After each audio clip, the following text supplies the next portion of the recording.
Tignan naman natin ang Oplan Baklas sa Quezon City. May unang balita live si James Agustin. James!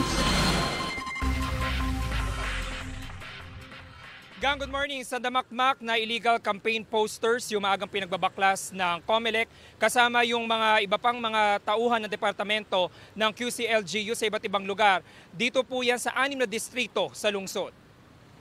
Bungad pa lang ng Kalayaan Avenue, pinagtatanggal na ng tauhan ng Department of Public Order and Safety o DPOS ang mga campaign posters na nakadikit sa pader. May mga mali ang sukat at wala rin sa common poster area. Ilang metro ang layo, marami ring posters na nakalagay naman sa steel fence. Sunod-sunod din ang mga tinanggal na tarpaulin na nakadikit sa mga pader. Sa Viluna Avenue, corner Mabilis Street, tad-tad ng mga campaign posters ang isang yerong bakod ng bakanting lote. Ganyan din ang sitwasyon sa mga kanto na Mapang-Akit Street at Matatag Street.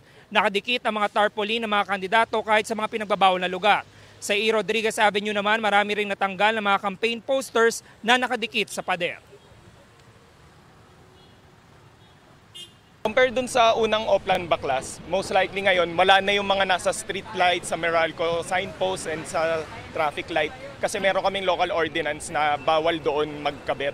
So ngayon napansin namin parang wala na. Mostly nasa mga walls na mga abandoned na walls, abandoned places.